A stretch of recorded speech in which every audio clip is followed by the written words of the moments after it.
समान हो सब दिन होतन एक समान, सब दिन होतन एक समान हो सब दिन होतन एक समान। एक दिन राजा हरिचंद्र गृह संपत्ति मेरु समान, एक दिन राजा हरिचंद्र गृह संपत्ति मेरु समान।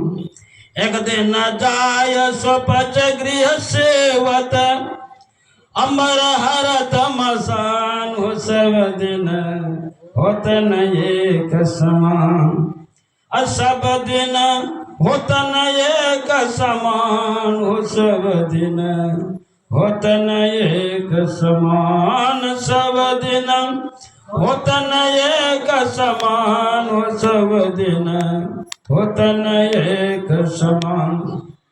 एक दिन दुल्हा बनत बराती, हर विवाह करने जाते हैं, देखिए लगता है कि दूसरा केला जितने के लिए जा रहा है, ठीक है ना।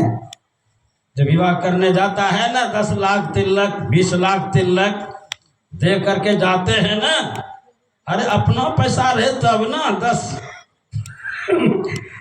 तो जाने गाड़ी लेके जाते 21-20 ठो दिया हुआ दूसरे का पैसा, लगता है केला जितने के लिए जा रहे हैं।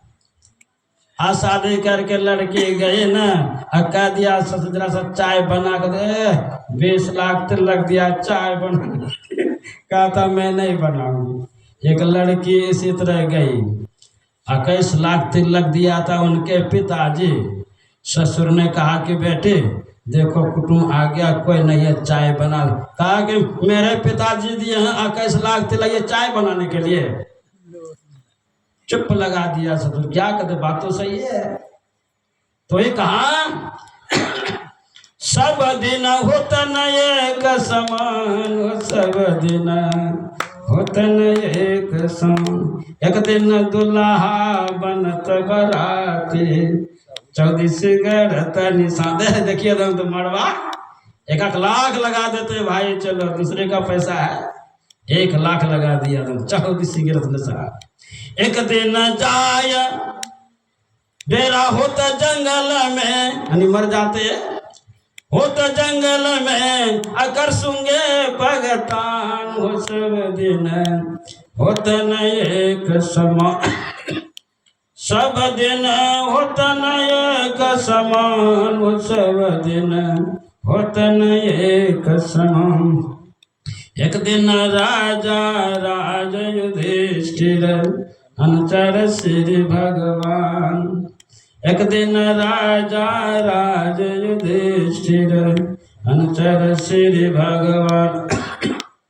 एक दिन द्रौपदी नग्न होते हैं, एक दिन द्रौपदी नग्न होते हैं, चिर दुशासन तान हो सब दिन होतन एक समान, सब दिन होतन एक समान, सब दिन होतन एक समान, सब दिन होतन एक समान, सब दिन होतन एक समान।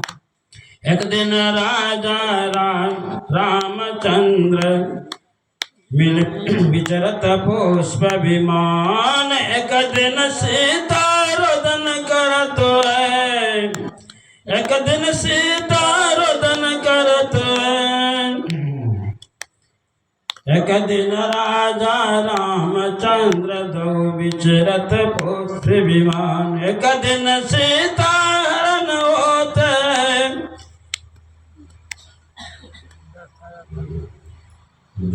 दिन होतन एक समान, हो सब दिन होतन एक। कहने का भाव यही है, कहा कि देखिए भगवान श्री राम आए, एक दिन सीता जन जब सीता को चुरा के ले गया रावण, रोदन करती है। एक दिन ऐसा हुआ कि पुष्प विमान पर बैठ करके अयोध्या आती है।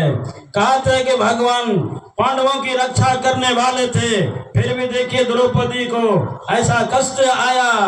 कहते हैं कि द्रौपदी का जो है न चीर हरण करने लग गया दुशासन। वो तो भगवान ने कृपा किया तो बच गए, लेकिन आज तक कोई बचा नहीं है। जो भी संसार में आए सबको दुख हुआ। भगवान कृष्ण 16 कला का अवतार लेके निकाल यवन ने कहा यह ग्वाला यह बड़ा काबिल बना है, घेर लो। अब घेरते हैं। भगवान कृष्ण सोचा मुझे तो कुछ नहीं होगा दोनों भाई को, लेकिन प्रजाओं को दुख होता है। तो इंद्र को बुलाया। इंद्र ने कहा कि प्रभु क्यों बुलाए? कहा कि तुम्हारे राज्य में विश्वकर्मा रहते हैं, जाके कहा दो समुद्र के बीच में एक द्वारकापुरी तैयार करेगा, मेरी प्रजाएं वहां पर रहेंगे, बहुत कष्ट होता है। तो आदेश दिया और समुद्र के बीच में द्वारकापुरी तैयार कर दिया। भगवान कृष्ण कहते हैं ए प्रजाओं सबको वहां जाना है। कहा भगवान जाएंगे कैसे? बस रात में मैं पहुंचा दूंगा। सब रात में सोए, रातों रात पहुंचा दिए। जब सब जगह ना का इतना बड़ा महल, सुंदर महल में कैसे आ गए? भगवान कहते बस यहीं पर तुम लोग पड़े रहो, अब मैं देख लूंगा। भगवान को भी कष्ट हुआ, लेकिन जुक्ति से काल यवन को मरवाए, लेकिन भगवान भी आए, उनको भी कष्ट हुआ।